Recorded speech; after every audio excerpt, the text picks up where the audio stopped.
Hi there. So my channel, Bill Fix Everything's been going for just over a year now, and I just want to do a quick video just to firstly thank people that have supported me for this first year.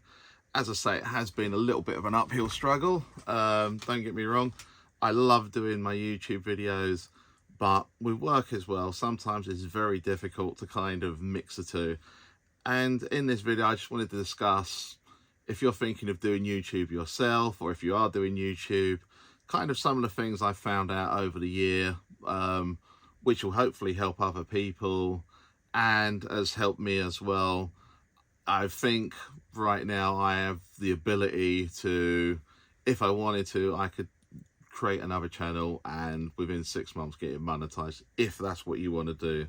However, I'll explain the pros and cons of going that particular method as well, unless it's something you enjoy doing, but we'll get on to that anyway. Yeah, so without further ado, let's get started.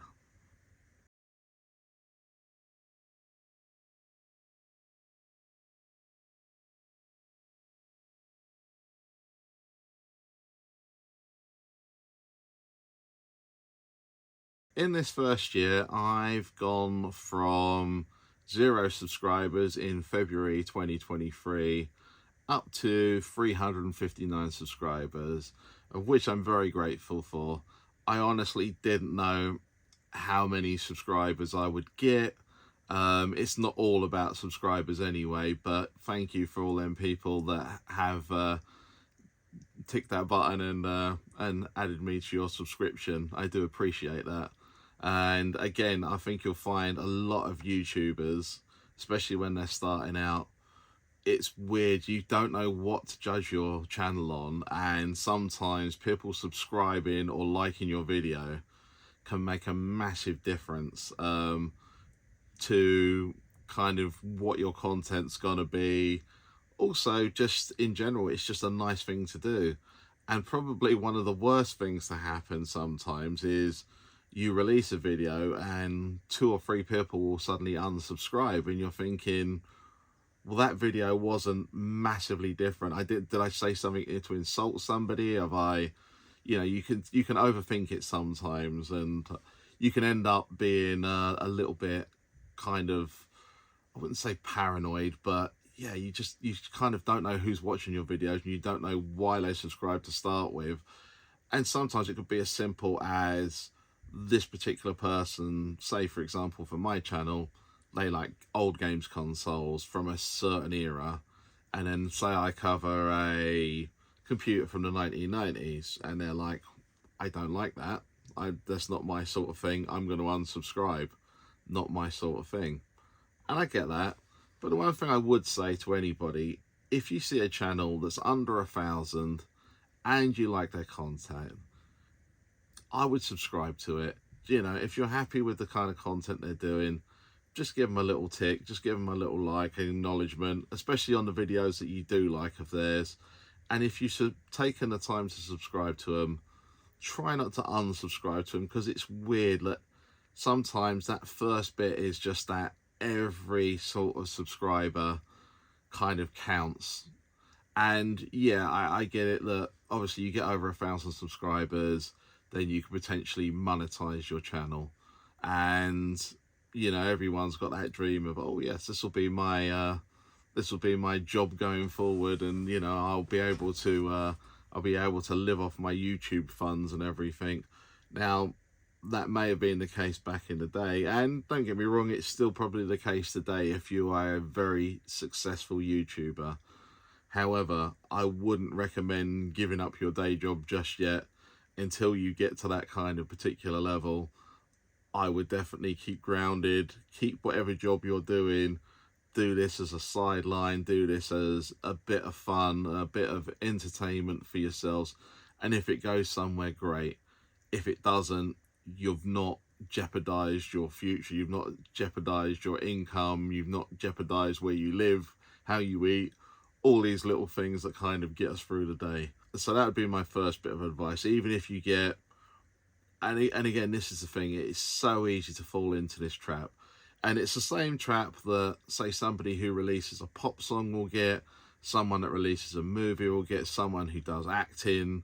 Well, they'll get this one hit and it'll be, oh my God, I've made it. Everyone loves me.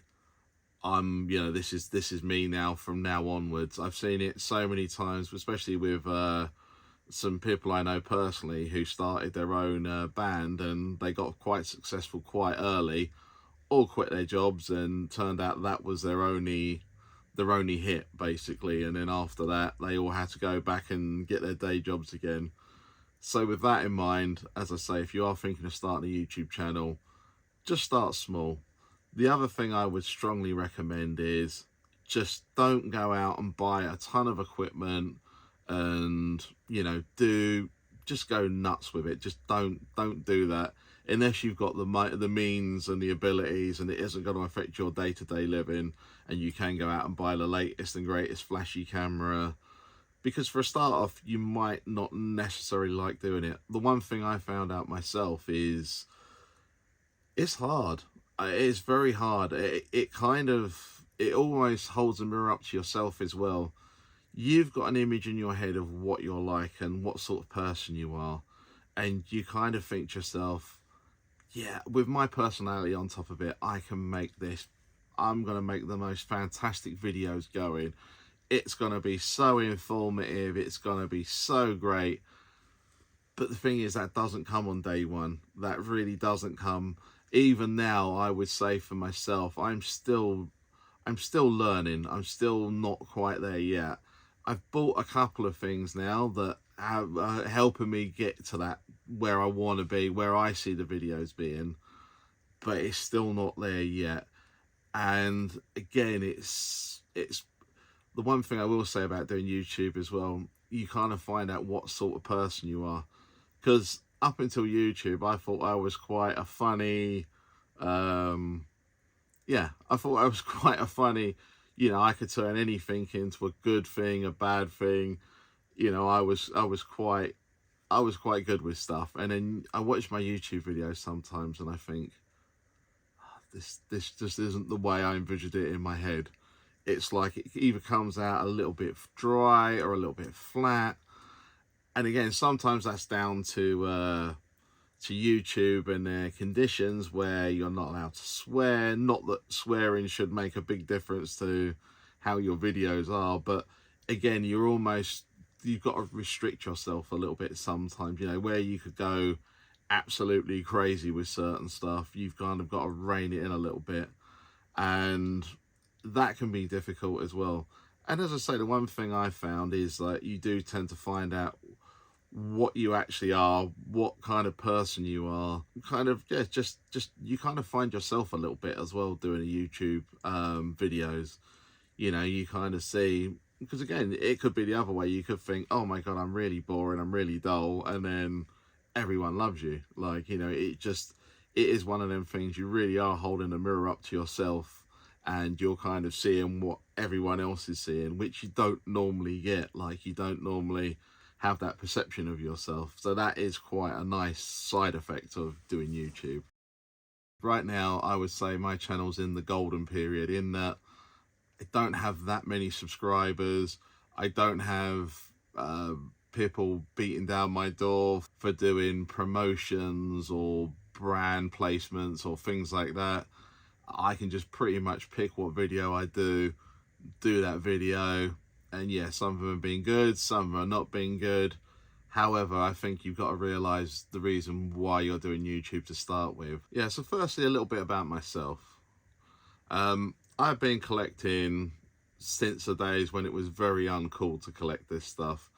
So I would say I've been a collector since probably the 1980s would be the truest thing. So even when this stuff was still considered not retro, I was collecting. I've been accruing many games consoles and computers, and there's lots of stuff I haven't even had a chance to put on my channel yet, because there's just so much to go through. There's so many games, it's just so many systems, and again, it's just a case of trying to get through everything and put it up there, it's quite a challenge if you're not doing this as a full-time job. I don't necessarily pick something where I know how I'm going to fix it. I will just pick something that needs fixing and then have a go at it. So you'll see that on quite a few of my videos where you kind of get to a point sometimes and you're absolutely stumped. I mean, some of the earlier videos I did for my Amigas, for example, you can see they're not working. Didn't know how to get them to work. So basically just had to go through the process of trying to get them to work again, see what's wrong with them, and then try and get them to to function again properly. So in a year of doing YouTube, I've learned quite a few things about the YouTube algorithm, how it works, and again, if I wanted to do a very successful channel and probably get monetized in under 6 months, I think after a year of doing this, I probably do have that knowledge. However, it's not something I personally want to do, because I would be making content that I don't want to make. I mean, to explain the YouTube algorithm, it works as simple as this. You do a video, that video then gets touted to people that the YouTube algorithm thinks will watch this video. Say my video gets put out to 100 people, and out of the 100 people in that first 24 hours, 70 of them click on it. Then they'll look at that and think, well, the algorithm will look at that, not a person. I'm kind of describing the algorithm as a person. It is not a person, it is a machine. But it'll look at that and then think, oh, this is obviously quite popular with this sort of person. So therefore, I'll put this video over now to more people who like that similar sort of content, and then see what happens. So now it'll go from being 100 people to say 1,000 people. And now at the 1,000 people, if 800 people, 900 people of the 1,000 click on it, it now thinks, oh, this is quite a good video then for this type of person who watches this sort of video, and then we'll roll it out further and further. Now, take the other example. Say you put a video out and it puts it to 100 people and only 4 people view it. Then it thinks, okay, maybe I've sent this to the wrong type of person. Then it will start looking for other groups that have watched them sort of videos, and then it will start giving them that content instead. And the trouble with that is that potentially it could put your video to people who have no interest in, say, for example, my particular channel, video games and games consoles and computer repairs. Now, it might put it to people who repair watches, or it might put it to people who repair nothing. It might be people who are making recipes, for example. Absolutely no interest whatsoever in that kind of content. So, of course, they don't click on your video. And then eventually what will happen is your video will just kind of don't get me wrong, it's not like a video dies completely. It'll get touted around a little bit, but you'll just see, normally within the first 7 days, you'll kind of see whether a video is going to be successful or not. And I'm not including your first video, because your first video, YouTube algorithm has no real idea of who to put it to. So it will just kind of put it out there, and you'll find, like I did, in the first few months of doing YouTube, my channel was growing quite successfully. It was actually doing quite well, and to the point where every video I put up, I would say I was getting about 10 to 15 subscribers quite easily without blinking. And not that they were necessarily the best videos in the world. It was just, that's the way the algorithm decided. It was obviously touting me round to a lot more people, so I was getting a lot more interest. Then about July, August 2023, that's when I noticed a massive downturn in my channel. Now, the downturn happened because obviously people are on holiday, so not so many people are watching anymore that particular content. Again, that can affect your overall performance. The algorithm's thinking, maybe this particular channel isn't putting out content to the same level as it was before, So we'll rein it back a little bit. And the trouble is with that sometimes is that then you'll kind of get in, you'll do a fantastic video. And I've watched so many tutorials about this as well, that it's down to sometimes it's nothing to do with your video at all. It can be literally down to the picture you use to promote your particular video. If it's a boring picture or not enough people click on it, then that will cause a problem. Also, it can be down to the first 30 seconds of your video. If within the first 30 seconds of your video things don't happen, or things are kind of like looking a little bit like will I enjoy this? Won't I enjoy this? This looks like this guy's going to go on for hours about this and I'm finding it boring from the get-go. You could have the Secret to Eternal Youth 23 minutes into your video. It wouldn't matter, because no one would ever get to that to find out what was happening. They would already have clicked off by that point. And it is kind of getting that almost punch from the start and getting people to watch right at the beginning of your video, which is a really difficult thing to do. In the, again, depending on what subject you're doing. If I was doing a YouTube about explosions, or if I was doing a YouTube about flying, or if I was doing a video about money. So I said with YouTube, I think I've worked out how to kind of monetize your video within 6 months. I would say pick a subject where people love that particular content. If you did a YouTube video about accruing wealth, how to accrue wealth, especially how to accrue wealth when you have very little wealth, now that kind of channel is going to do fairly well, and that's going to hit quite a broad audience. The same way if you did a channel making food, discovering food, doing things like that, you get quite a big, that's quite a broad area, and you'll probably get quite a few people watching that. Again, romance, love, things that will keep a lot of people interested and watching and subscribing. So stuff like that, as I say, it's pretty much, you're going to be fairly successful. Even though there's a lot of other YouTube channels doing that, it's one of them things where it's quite a popular subject. So you would probably rise fairly quickly doing that sort of thing. However, it's if that is what you want to do on YouTube. It's very easy, as I say, to manipulate things and basically just do something for the clicks, for the audience, for the money, for the promotions, for the kind of sponsors and things like that. There's loads of things you can do if you want to go down that route. It's a bit of a double-edged sword, really, because as we've seen recently, there's been a load of people quitting YouTube, and it's not that they're necessarily quitting YouTube, they're quitting their job, and YouTube to them has become a job. And that's where I don't really want to be. I mean, don't get me wrong, I love YouTube. I would love to do it full time, don't get me wrong, but I could see I would get to a point whereby, it could get boring, and it just becomes another job. And it means that the thing that you're passionate about, the thing you enjoy doing now, is something you're almost forced to do, like whether you want to do it or not.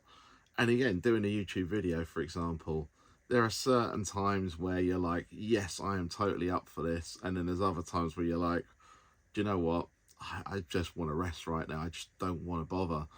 But now, if you're one of these people where you've got Patreons, you've got other people, and even if it's not direct pressure, it's indirect pressure, in that you kind of, it's forcing you to basically put out a video at least every couple of weeks, or every week, or every day, whatever your schedule is. But whether you want to do it or you don't want to do it, you've basically got to do it, because that's what your fans are expecting, that's what they want from you, and that can get very tired very quickly. And especially now, if you've picked a subject or something you don't really have that much passion about either, and you're not really that interested in it, then that can cause a problem.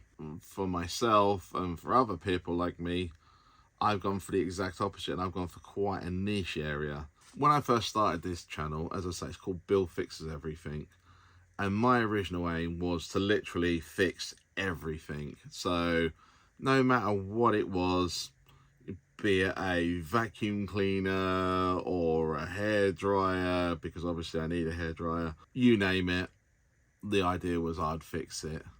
However, the other thing I've realised straight away when I started doing that at the beginning of my channel was certain things would get a lot more hits and a lot more likes and a lot more subscribers than other videos. And it's not that the other videos were bad or anything, it's just that now you've gone from being, I mean, don't get me wrong, my one's retro computers and games consoles repair. That's basically what my channel is now.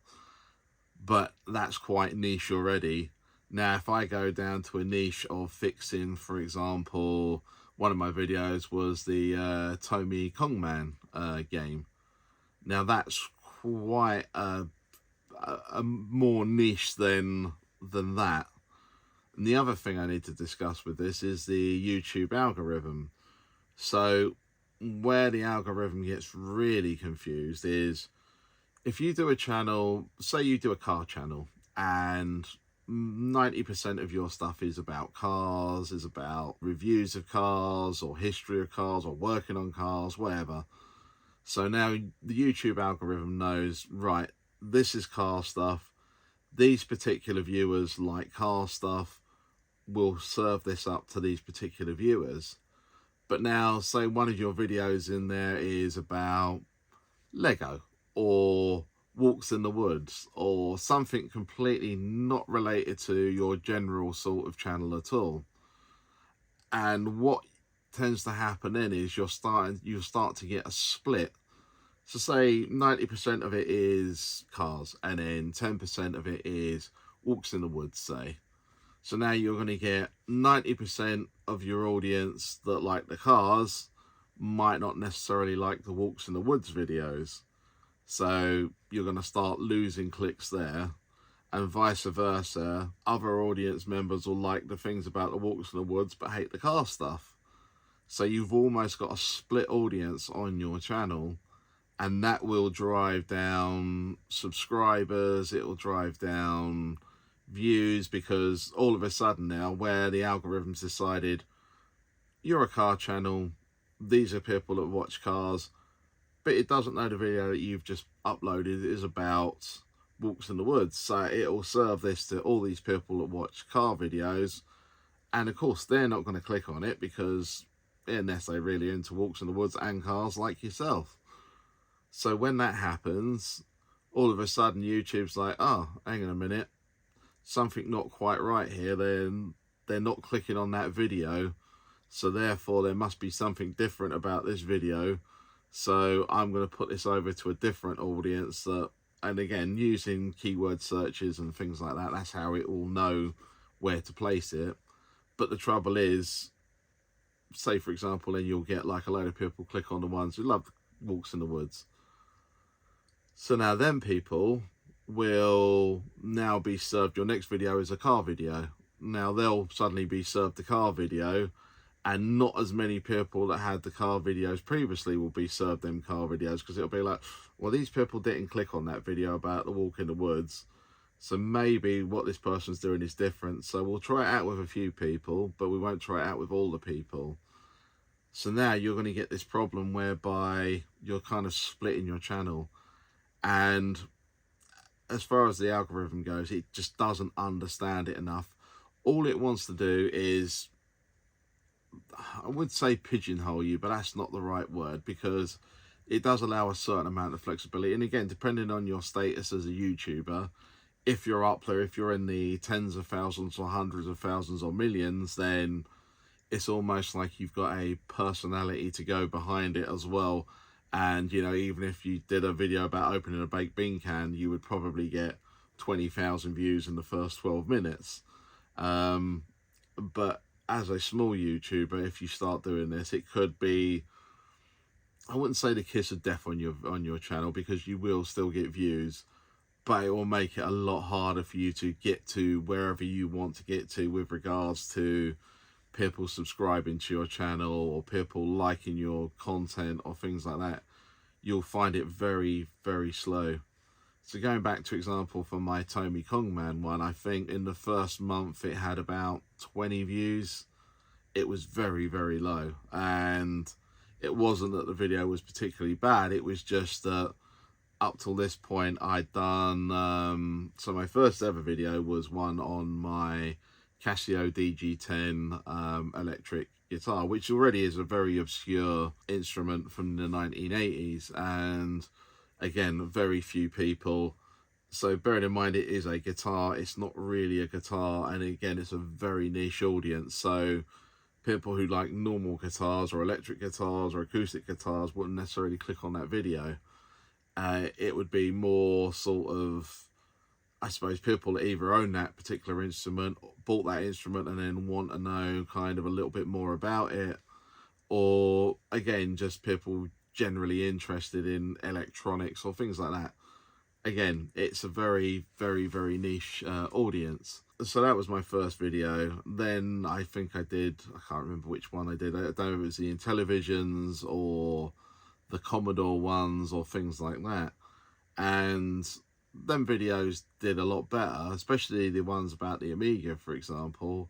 And again, if you're looking at a particular niche market, Amigas, Ataris, things like that, they're very much, they've got a mainstream audience. So stuff about that, for example, yeah, you could do that all day long, and you could probably build up quite a big subscribership for that particular audience. However, I would find that a little bit boring and a little bit limited for myself, in that I kind of like all computers. I like everything. Like this, for example, here. As I say, these are all future projects that that will be done at some point, but right now they are sitting in their nice little Tupperware boxes waiting to be looked at. So right now, when I first started my YouTube channel, first thing I needed to know about was video editing and sound editing, and what I needed to do with regards to them for the cheapest possible price. So ideally free software for video editing and for doing sound editing and things like that. So depending on the software you're using depends on what quality output you can put. So again, depending on what camera you're using. So let's start basically from the camera you're using. I'm using right now an iPhone 13 to do my videos with, because it can do 4K video. The quality's good. I wouldn't say it's the most amazing in the world. I would love to have an independent camera to do it all, but again, funds don't allow for that right now. So this is perfectly adequate. I can get good shots with it. I can do what I need to do most of the time. Very happy with the outcome of it. And the other thing I use would be an A53 Samsung. So between these two cameras, that does most of what I need it to. Very happy with that. So obviously, to keep that 4K resolution, I need to use software that also allows me to manipulate 4K video. And out of the free ones, there was, I can't remember the name of it. I will put up on the screen now what the software was I initially started using to edit my videos. Don't get me wrong, this software was good. It was very basic, but that's kind of what you want to start with. You don't want something where you've got to really learn all the little hoops and the little bits and pieces.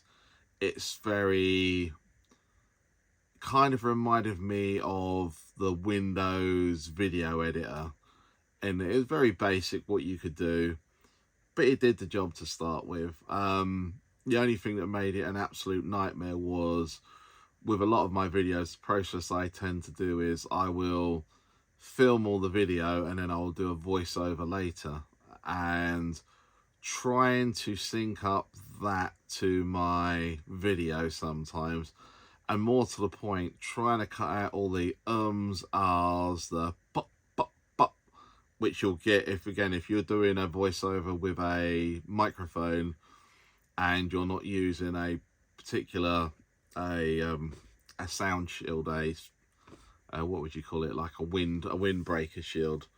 Anytime you pronounce the letter P, it comes out, you just suddenly get this massive pop.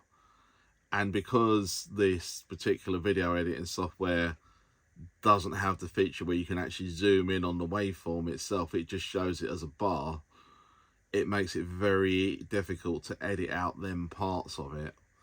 And also just render time, it did tend to take quite a while. And I say quite a while, I mean a 15-20 minute video would take just over an hour to do, and that's on a 3060 laptop, an RTX 3060 graphics card laptop. It would take it a little while. And the other trouble with it was that when you kind of sped up the video, it wouldn't be able to show it properly. So when you're trying to do your voiceover, it would be very difficult to buffer. So when I was using that software, what I would tend to do is cut the video how I kind of wanted it to be, make a rough copy of that, and then with the rough copy of that, I would then play that and then do my voiceover to that rough copy. And then normally, again, when you're doing a video, you're going to make mistakes, or when you're doing a voiceover, you're going to make mistakes. So you would end up chopping down whatever voiceover you had done, making that nice and compact. And then that would be the difficult part. That would be, again, not using that software. So sometimes you would use Audacity to cut things out. Again, another great piece of free software. But when you went to put it into the actual final product, your final video, you couldn't get it quite right. And you'll hear it in some of my earlier videos. There's like bits where it drops out, or bits where it's not quite right, or stuff like that.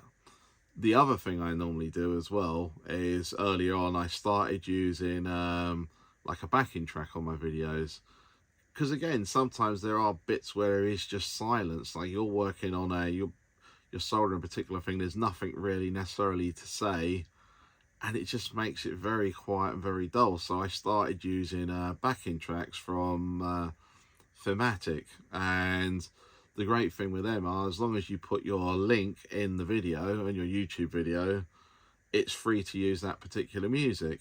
And don't get me wrong, once I do get to a point where I am paid, I think I will subscribe to them, because again, it's a fantastic service that they do.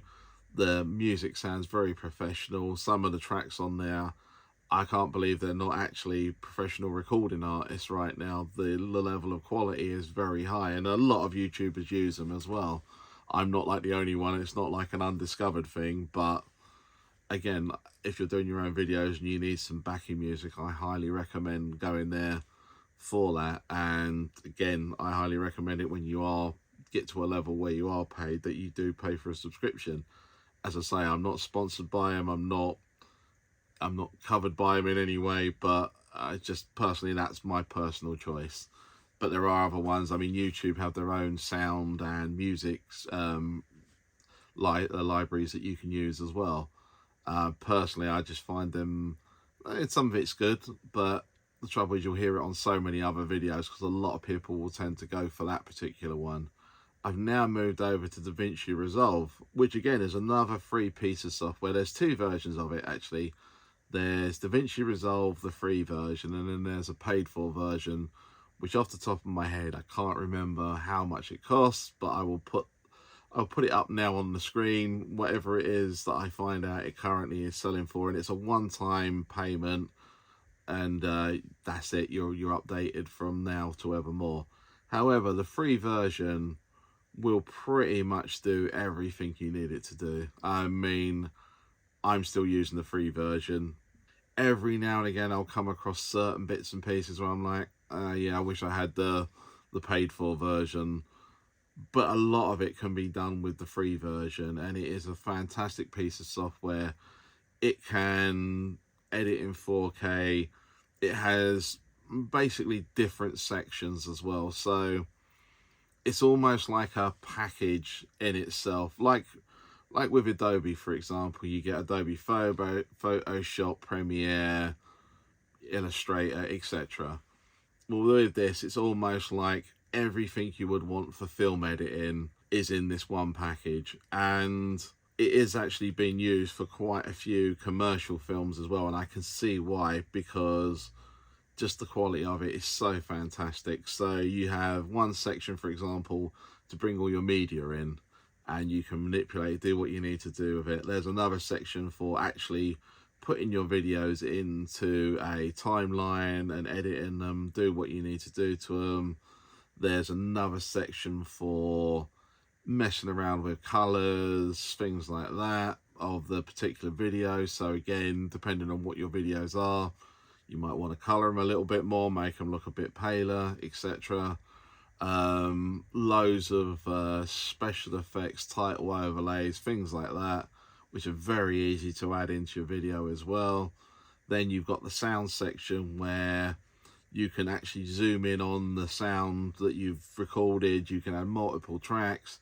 You can also add a track in real time. So whereas before with that other software, I had to basically do a kind of lower quality version of the whole video and then do the voiceover to that. With Davinci Resolve, I can record it straight onto the video, straight into Davinci Resolve. I don't have to use Audacity anymore to do the sound. I can literally just record it straight onto that particular video, and it's a separate file anyway. I say it's a separate file. It's a separate channel that particular sound is on, and I can edit, I can manipulate, I can see the waveforms as well. So if I do get any pops or things like that, it's a lot easier to remove. And also the ahs, and all that kind of stuff, which for all the best will in the world, you try and get rid of, but you end up doing it. And also for myself, the other phrase is, as you can see. I don't know why I keep saying as you can see, but for some reason it must be one of these nervous things that I have, where when I'm doing one of these videos and I'm doing the voiceover, all I can say is as you can see, as you can see, as you can see. And as I say, I try and cut out as many of them as possible as well, because it's not something I'm doing consciously. It's a very subconscious thing. And again, when I'm doing the voiceover for a lot of the videos, I'm literally doing it ad hoc. I don't have a script or anything like that, because again, if I try and do a script, chances are I'll go off it anyway. So it's the easiest way to do it. So the other thing as well is the frequency of videos. So because I'm working at the moment, and there's some weeks where it's absolutely brutal all week, Monday to Friday, you're non-stop. So I'll normally just get the Saturday and Sunday to prepare or start putting a video together. And of course, this is hampering the amount of videos I can put out in a year. Originally, my original idea in 2023 was do one video a week. Good, bad, indifferent, just do one video a week. Just knock a video out. And the trouble with that is you start releasing stuff that might not necessarily be up to the quality you want it to be. And I know that with a couple of my videos there, I kind of look at them and I'm like, yeah, it kind of gets the point across, but it isn't how I wanted to do it. If I had more time, what's that old saying? If I had more time, I would write a shorter letter.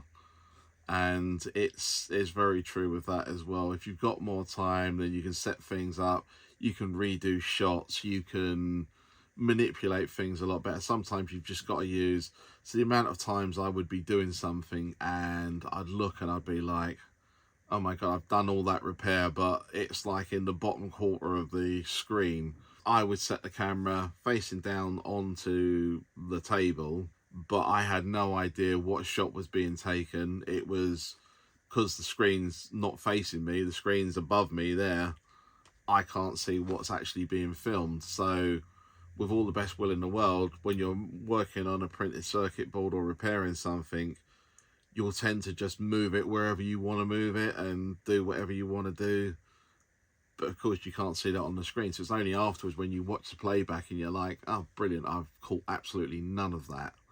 So now what I've done, I've actually bought a little lead for my iPhone, which allows me to plug into my TV, and now that allows me to actually see what I'm capturing. I've only used it once so far, funny enough, in the Game Gear video with the surface mount device, the little capacitor replacements. That's the first place I've used it. And again, I tried something else different on that video as well, where I edited it all and I was like, I'm not going to do a voiceover and I'm not going to do a backing track on it. I just want to see how it does, just bare bones. And let me tell you now, put a backing track and put a voiceover on it. I think I got 20 views in a whole week, which is probably my worst performing video ever, which is saying something when you consider some videos. So I did a video about, I say a video, it was literally a real throwaway thing about, can you repair computer chips by soaking them in vinegar? And it really was just a very tongue-in-cheek thing. Wasn't expecting it to work, and sure enough, it didn't work. But again, it might work on certain chips if they're heavily corroded on the pins. The vinegar would obviously clean away any debris and potentially you could get a working chip. However, if chip's blown, no amount of vinegar is going to bring that thing back. But that video did better than this video about Sega's Game Gear replacing the capacitors in it with the surface mount capacitors. That says a lot. So again, what I'll probably do at some point in the future, I will do a different version of that video with voiceover and with the backing track, and probably a different thumbnail as well for it as well, just to kind of, I mean, not my next video or not my next couple of videos, but at some point in the future I'll just probably re-release that with a bit more production value to it. Again, the other thing I found on YouTube is it is very weird to know what's going to do well and what's going to do really badly. You can't odds it. As I say, you can do a complete throwaway video and it'll have a lot of views and a lot of likes. You can do another video which you think, this is it, this is my moment, this is where everyone's gonna love my content and love my views, and they're gonna absolutely, this is gonna send my channel like overboard. And you do it and it gets like 10 views and you're like, well, I spent a lot of time on this, like how comes it's only got 10 views? And again, sometimes that can be down to the thumbnail, it can just be down to literally the first 30 seconds of your video. That counts for a lot. So this year, 2024, what I've got planned for the channel, so I'm gonna still keep doing repair videos because I enjoy doing them, and I've got so much stuff that still needs repairing. There is a lot of this retro stuff where, again, it hasn't been used for years, or it hasn't been well looked after when I've bought it, and again, just if I need to repair it, I'll tend to video it just because it will help somebody else out there who's also trying to do something similar. And again, I know there might be another 100 or 200 videos of that particular thing, but everybody brings something different to the table, and everyone's got their own style, everyone's got their own flair, how they do things. I've got my particular way of doing it. Your first 100 videos are like throwaway videos, don't even worry about them. I mean, I think that's a little bit unfair because I've seen people do fantastic things with just one video and get over 10,000 subscribers with just a single video. It's not impossible. It's rare, but it's not impossible. And again, it's one of them things, what your background is, what you're used to doing, how quickly you can kind of get your skill level up there. But also, again, you know, if you've got the money and the means, you can get a professional people to record you. You could get a script writer, you could get all these sort of things, in which case you suddenly go from being amateur to professional a lot quicker than, say, myself, who's kind of filming the videos, coming up with the ideas, filming the videos, doing the voiceovers, doing the video production, doing the video editing, doing the sound editing, kind of putting everything together, doing the thumbnails, doing basically everything, every part of the process. And again, later on, yeah, money allows, then yeah, great, some of that stuff I probably would give over to somebody else. But for now, it's one of them things. It's, if I want to upload a YouTube video, that's kind of the process I've got to go through right now. And there's probably going to be ways to streamline that in the future going forward. So for example, one of my videos might take about 2-3 days of, and I say 2-3 days, that's not fair, so maybe 2-3 evenings actually doing the repair and filming it, then about another day or two, again, evenings, I'm saying a day or two, it's not a day or two, maybe another couple of evenings just kind of editing the video together, and then normally by Saturday or Sunday doing the voiceover for it and then uploading it. Again, it just depends on the video, depends on how much stuff was able to record quite quickly. My plan is to still keep doing the repair videos, but then I also want to introduce another type of video as well, which takes a little bit longer to do, but just kind of stuff a little bit more out there, a bit more than just your mainstream repairing a particular games console or things like that, just to make it a little bit more interesting. In fact, I'm kind of going to go for the kind of Hollywood actor approach of it, where so you do one Hollywood movie and then one kind of like low budget kind of art house movie. And that's probably the way I'm going to do it with my videos. Not that I'm going to do art house movies, but so I'm going to do two types of videos. I'm going to have the one video where it's this computer isn't working, this console isn't working, what's wrong with it, let's see what we can do to repair it. And then I'm going to do another video which will be probably a little bit more of an involved project, something that's going to take a little bit more time and effort. And again, I'll just have to see how I go with that. Ideally, I would like to upload every week, but it just isn't possible right now. So what I'm going to do is I'm trying to make it so that at least once every 2 weeks I'm uploading a video, just so there's some content up there. Again, if you're starting a channel, I would highly recommend uploading as many videos as you can.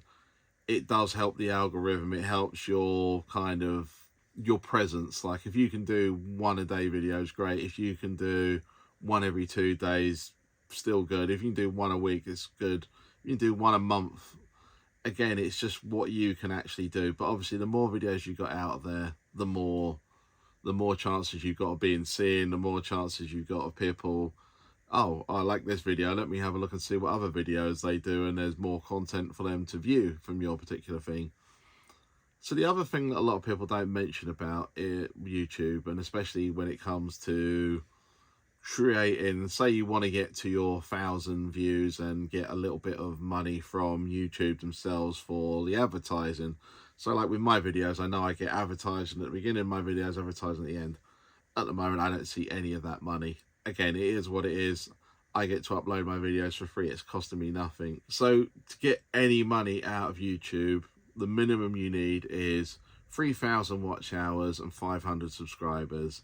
And then you can do things like add stickers, and you can add a kind of thanks for watching kind of button on there, which is a button that people can click, and then they can give you some money if they want to. They don't have to give you any money, which is a good thing. But then ideally, when you start getting your ad revenue is when you get over 1,000 subscribers and 4,000 watch hours.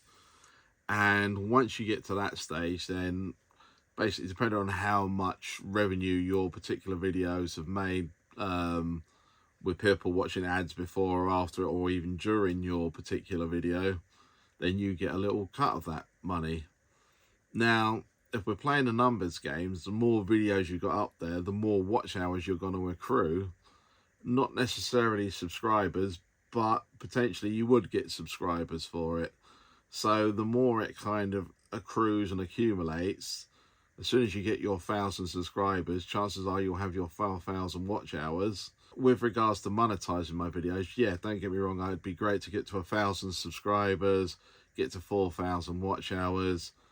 So now with regards to Patreon, at some point I will do a Patreon. However, what I don't want to do is put it behind a paywall, put items behind a paywall.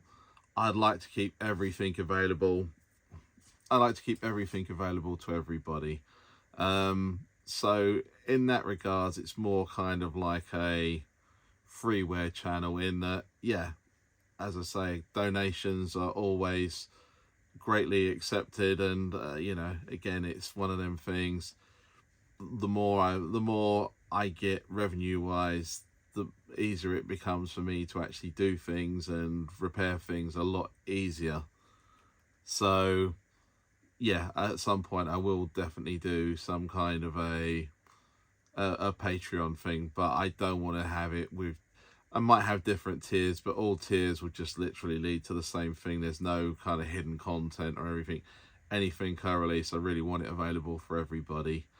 Again, going forward in the future, I can't really tell whether that's going to be a viable thing or not, or whether I will have to do certain things behind paywalls. Don't really want to do that option, but we'll see how we go. And also, again, with regards to sponsorship, so right now, as I say, I'm at 359 subscribers, and that can fluctuate down to 355. It might fluctuate up. You just don't know what's going to happen. But yeah, I would love to get some sponsorship deals and things like that. So far, the only people that have contacted me is PCB Way. And again, I just got a message on one of my videos just saying something along the lines of, if you need any PCBs made or free PCB made, then please get in contact with us. And again, I have nothing against PCB Way. I've used them loads of times. They are a good service. As I say, I'm not paid or sponsored by them. I have genuinely used them with my own money, and they are a good service. Yeah, at some point, if I get some sponsorship deals, or if somebody has something out there they want me to review, one thing I will do is give my honest opinion of it. I'm not going to take a payment and just be like, yeah, no matter how rubbish this is or whatever, or how good it is, as I say, I'll give my honest opinion, because at the end of the day, like with the repairs, if I wanted to not be myself and do fake reviews, I could just find stuff that I knew was easy to repair. I knew what the problem was. I can solve the problem because I've already solved the problem. As I say, I like to go into things kind of not knowing what the outcome's going to be. And there's going to be a few videos where you're going to see that as well. So coming up in future videos, behind me here are a load more of them Game Gears that need fixing. So again, what I want to try and do with some of them is, rather than just do the capacitor fix, which so far 2 for 2, they seem to be working, but I want to try different mods with them, try modern screens. So the thing with the Game Gear screen was it wasn't the best. It was, it was fine for its time, but you're playing Sonic and things like that, you can just see the motion blur is just horrendous on it. So again, I want to try different mods for different ones. Some of them, the cases need changing. So again, just kind of go through a few more of them. Obviously, I don't want to do that every single repair video. I want to try something different. Then we've got, all this lot here. So as you can see, there's a Spectrum sitting there. There's an Acorn sitting at the top. That'll be very poignant. There's Commodores here. There is, C16 and +4 here. Something needs to happen with them. What have we got down here? That's another +4 down there. There's Ataris down here. Me growing up as a Commodore 64 fan, one of my friends had an Atari 800 XL, but not many games for it. My friend who had the Commodore 64, he didn't have many games for it, but just quality-wise, they just seemed to be better. But now, in retrospect, now I've started using the Atari more, it's one of them things where you kind of look and you think, wow, that really was a missed opportunity in history. At some point, I want to start covering more Atari stuff as well. I've covered a lot of Commodore stuff in 2023, but now I think it's time to start moving over to my Ataris and other computers like that. I do have a very rare computer that I do want to fix. So the thing for me as well, I've been doing soldering, printed board design, things like that since the 1980s. Again, when I was a kid at school, that's what we did. We etched our own printed circuit boards. We made our own boards. We made stuff. But again, making stuff and repairing stuff are two totally different things, because you make it, you do it wrong, you make another one. With this stuff, if you damage it to the point that you can't bring it back to life again, then it's a case of again, it's really just down to the chips now. It's these chips aren't being made anymore. Printed circuit boards, you can make another printed circuit board. Capacitors, things like that, yeah, you can get them replaced, but the chips themselves, once they die, they die. And yeah, it's a case of repairing it, getting it to the point where you're not damaging them chips. And again, you'd think that'd be an easy task, but the one thing I found since doing this channel is just desoldering items and not damaging the board and not damaging the chip. It can be very difficult at times, but anyway, as I say, so far so good. Everything that I've touched, it does seem to have worked afterwards, which is always a good sign. If it's gone from a non-working state to a working state, that's always a plus. Please like, subscribe, do the same for other channels, and I will see you on the next one.